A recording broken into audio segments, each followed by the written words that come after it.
ദൈവത്തിൻ്റെ അതിപരിശുദ്ധ നാമം മഹത്വപ്പെടുമാറാകട്ടെ. നമ്മളിന്ന് വായിക്കുന്നത് വിശുദ്ധ ലൂക്കോസിൻ്റെ സുവിശേഷം 9-ാം അധ്യായം 44-ാം തിരുവചനം. അവൻ്റെ പ്രവൃത്തികളെക്കുറിച്ച് എല്ലാവരും വിസ്മയിക്കവേ അവൻ ശിഷ്യരോട് പറഞ്ഞു, ഈ വചനങ്ങൾ നിങ്ങളിൽ ആഴത്തിൽ പതിയട്ടെ. മനുഷ്യപുത്രൻ മനുഷ്യരുടെ കൈകളിൽ ഏൽപ്പിക്കപ്പെടാൻ പോകുന്നു. പരിശുദ്ധ തൃത്വൈക ദൈവത്തിന് സ്തുതി. തൻ്റെ പീഡാനുഭവത്തെക്കുറിച്ച് 2-ാം തവണ തൻ്റെ ശിഷ്യരോട് പറയുന്ന യേശു തൻ്റെ അത്ഭുതങ്ങളിൽ വിസ്മയിച്ച് തന്നെ ഒരു ആരാധ്യ പുരുഷനായി കണ്ട് തന്നിലേക്ക് കൂടുതൽ ആകൃഷ്ടരാകുന്ന ജനക്കൂട്ടത്തെ കണ്ട് തൻ്റെ ശിഷ്യരോടായി ഒരാമുഖത്തോടു കൂടി പറയുന്ന ഒരു തിരുവചനം. എന്താണ് ആമുഖമായി യേശു പറയുന്നത്? നിങ്ങളിൽ ആഴത്തിൽ പതിയട്ടെ എന്ന ആമുഖം. എന്തിനായിരിക്കാം യേശു ഇങ്ങനെ തൻ്റെ ശിഷ്യരോട് പറഞ്ഞത്? തീർച്ചയായും തൻ്റെ ശിഷ്യന്മാർ തൻ്റെ പിന്നിൽ അണിനിരക്കുന്ന വലിയ ജനാവലിയെ കണ്ട് അഹങ്കരിക്കാതെ തന്നെ അവരുടെ ഭാവി രാജാവായി അവരോധിച്ച് ഈ നശ്വര ലോകത്തിലെ ഒരു നേതാവിൻ്റെ പരിവേഷം കൊടുത്ത് ആ രാജാവിൻ്റെ രാജ്യത്തിലെ പ്രധാന സ്ഥാനങ്ങളിൽ തങ്ങളിരിക്കുന്ന ദിവസം സ്വപ്നം കാണണ്ട എന്ന് കരുതിയായിരിക്കാം അവരോട് ഇങ്ങനെ ആഴത്തിൽ അവരുടെ മനസ്സിലേക്ക് പതിയണം എന്ന ആമുഖത്തോടെ യേശു ഈ കാര്യങ്ങൾ പറയുന്നത്.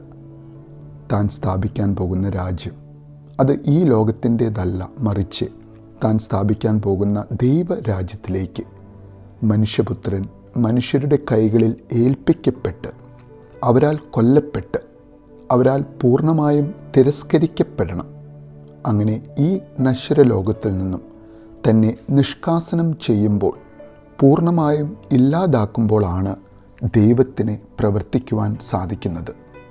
3-ാം ദിനം മരിച്ചവരിൽ നിന്നും ഉയർത്തെഴുന്നേറ്റ് ഈ ലോകത്തിനും അപ്പുറം നമ്മുടെ എല്ലാം മരണശേഷം മറ്റൊരു ലോകമുണ്ട് എന്ന് വ്യക്തമായി നമുക്ക് കാണിച്ചു തരുവാൻ പ്രവർത്തിക്കുന്ന ദൈവം, ആ ലോകത്തിലേക്കുള്ള നമ്മുടെ പ്രവേശനത്തിനായി, നമ്മുടെ എല്ലാം രക്ഷയ്ക്കായി കുരിശിൽ അതിവേദനയിൽ സ്വയം ഒരു ബലിയായി തീരണം എന്നുള്ള തൻ്റെ കർത്തവ്യം, താൻ സ്വയം ഏറ്റെടുത്ത ദൗത്യം, ആ ദൗത്യം പൂർണ്ണമാക്കുവാൻ താൻ അറസ്റ്റ് ചെയ്യപ്പെടുവാൻ പോകുകയാണ് എന്ന് അന്ന് ശിഷ്യരോടും ഇന്ന് നാം ഓരോരുത്തരോടും വീണ്ടും വീണ്ടും നമ്മെ ഓർമ്മപ്പെടുത്തുന്ന യേശു.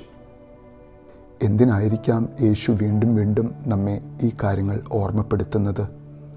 തനിക്ക് ലഭിക്കുന്ന ഈ നശ്വര ലോകത്തിലെ മഹത്വം, താൻ പ്രവർത്തിക്കുന്ന അത്ഭുതങ്ങൾ, തൻ്റെ ശക്തി, ഇതെല്ലാം കണ്ട് അതിൽ വിസ്മയിക്കാതെ, അതിൽ വീണു പോകാതെ, താൻ അനുസരണത്തോടെ അർപ്പണത്തോടെ തിരഞ്ഞെടുത്ത കുരിശിൻ്റെ വഴി, താൻ നടന്ന് അടുക്കുന്ന കുരിശിൻ്റെ വഴി, ആ രക്ഷയുടെ വഴിയിലേക്ക്, സ്വർഗരാജ്യത്തിൻ്റെ വഴിയിലേക്ക് നമ്മുടെ ചെറിയ കഴിവുകളുടെയും നമ്മുടെ ശക്തിയുടെയും ഈ നശ്വര ലോകം തരുന്ന മഹത്വ പ്രഭാവലയത്തിൽ നിന്നും പുറത്തു കടന്ന് യേശുവിൻ്റെ രക്ഷാകര പദ്ധതിയിൽ, അവൻ്റെ കുരിശിൻ്റെ വഴിയിൽ ഒരംഗമായി അവനോടൊപ്പം നടക്കുവാൻ നമുക്ക് ഓരോരുത്തർക്കും ആഗ്രഹിക്കാം, പ്രാർത്ഥിക്കാം.